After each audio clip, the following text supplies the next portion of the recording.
Disclaimer under Section 107 of the Copyright Act 1976. Allowance is made for fair use for purposes such as criticism, comment, news reporting, scholarship, and research.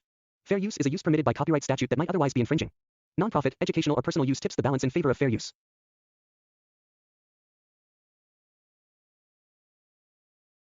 कहानी नीरू की है। पंजाब की नीरू की शादी दिल्ली के राहुल से होती है। दिल्ली कितना बड़ा शहर है ना, लेकिन आप लोगों का घर तो बहुत छोटा है। हमारे पंजाब में तो ये बड़े बड़े घर होते हैं कि मजा ही आ जाता है। कोई बात नहीं नीरू, मैं भी तुम्हारे लिए बहुत बड़ा मकान बनाऊंगा बहुत जल्दी। नीरू के पिता जहाँ पंजाब के जाने माने व्यापारी थे, वहीं उसका पति राहुल दिल्ली में एक सिंपल नौकरी करता था। माँ, यहाँ तो घी मक्खन इतना महंगा है कि क्या बताऊं। मैं तो तरस ही जाती हूँ घी खाने के लिए। नीरू की माँ को ये सुनकर बहुत दुख होता है। मेरी बेटी को घी नसीब नहीं हो रहा है और ये बहू यहाँ बैठकर घी में शक्कर डाल रही है।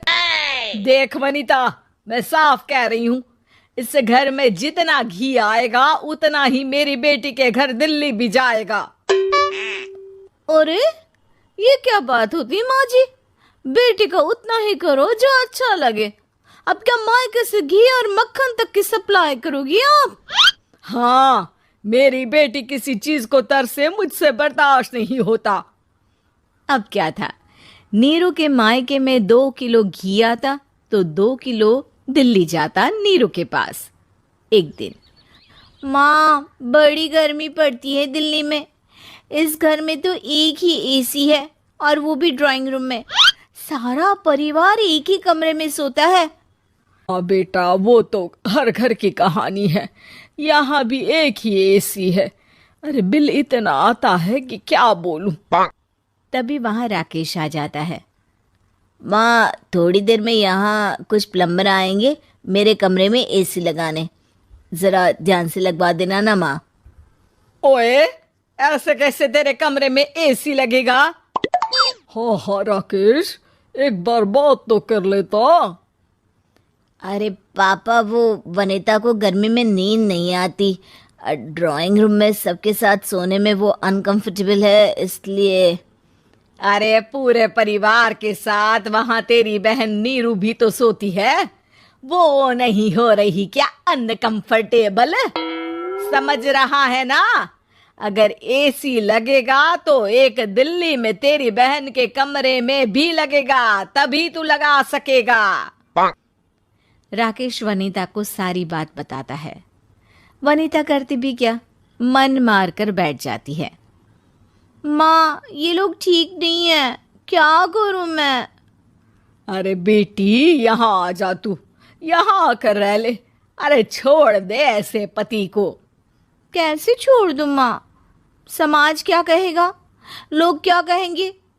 वैसे भी मेरा एक बेटा है मयंक। अरे हटा बेटा, तेरी उम्र ही क्या है? इतनी परेशान रहेगी तो काम कैसे चलेगा? खैर, बात आई गई हो जाती है। माँ को लगता है कि नीरू ठीक है, तो वहीं नीरू के मन में एक ही लाइन चल रही होती है, यहाँ आ जा। माँ ने तो बोल ही दिया है कि यहाँ आ जा। बस मयंक थोड़ा सा बड़ा हो जाए, इन गरीबों को छोड़कर मैं वापस माँ के पास ही चली जाऊंगी।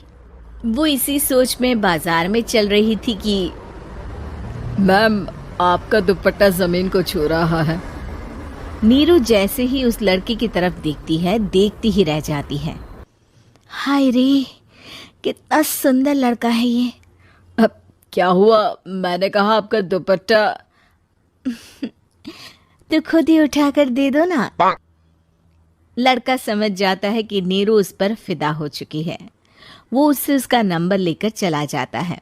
अब क्या था, नीरू और रोहित में लगातार बातें होने लगती है। मैं हरियाणा का रहने वाला हूँ, यहाँ एक बड़ी कंपनी का मैनेजर हूँ। अच्छा, और कितने बच्चे हैं तुम्हारे? बच्चे?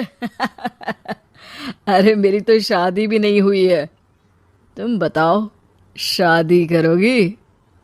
नीरू शर्मा जाती है। अब लेकिन मैं तो पहले से ही शादीशुदा हूँ।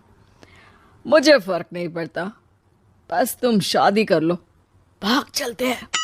बहुत पैसे वाला हूं मैं, हमेशा खुश रखूंगा तुम्हें। नीरू रोहित से मिलकर सारा प्लान बना लेती है और फिर एक दिन घर से भाग जाती है। दोनों शादी कर लेते हैं। शादी के बाद क्या बात है नीरू, तुम्हें परेशान सा देखता हूँ, सब ठीक तो है ना? हाँ हाँ, सब ठीक है।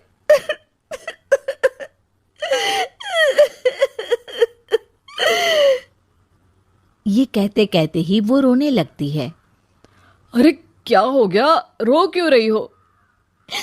मैंने तुमसे एक बात छुपाई है और वही बात अब मुझे परेशान कर रही है।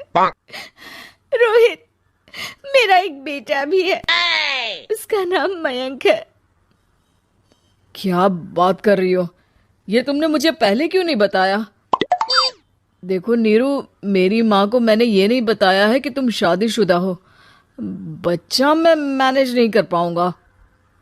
नीरू को समझ में नहीं आता कि वो क्या करे। तुम उस बच्चे को अपनी माँ को क्यों नहीं दे देती? नीरू चुपके से माँ को फोन करती है। माँ, क्या मयंक को तुम रख सकती हो? बेटा, मैं राकेश के साथ बात करती हूँ, आखिर घर का बेटा वही है, जो वो बोलेगा। वैसे भी बेटा, तूने जो किया है ना, उसके बाद से पूरा घर तेरी बुराई कर रहा है। मैं भी अब किसी से तेरे लिए लड़ नहीं सकती।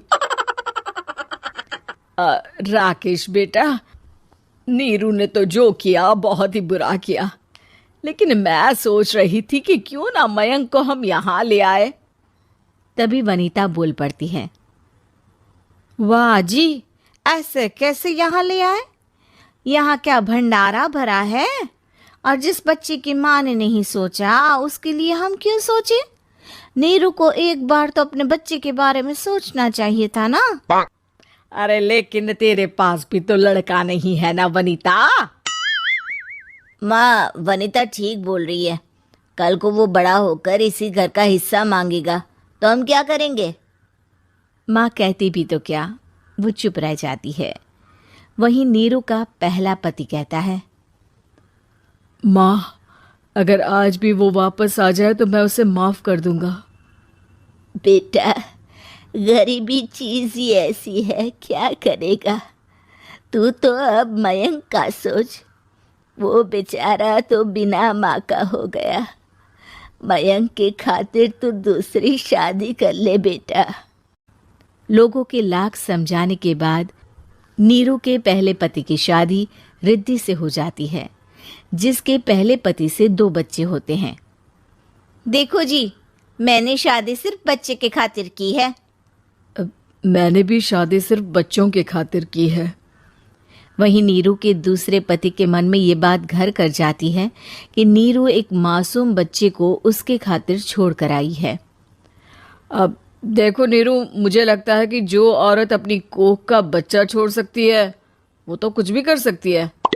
कल को तुम्हें मुझसे अच्छा कोई मिल गया तो तुम तो मुझे भी बाय बाय कर दोगी ना। नीरू को अब उसका दूसरा पति ताने देना शुरू कर देता है। तंग आकर नीरू उसकी यहाँ से भागकर अपने पहले पति के पास चली जाती है। लेकिन ससुराल में क्या लेने आई है नीरू, मयंक को? नहीं नहीं सासू माँ, मुझसे गलती हो गई, मुझे माफ कर दीजिए। नीरू, अब वक्त खत्म हो गया है, मेरी शादी हो चुकी है। तो छोड़ दो ना उसे, हमारा बच्चा है।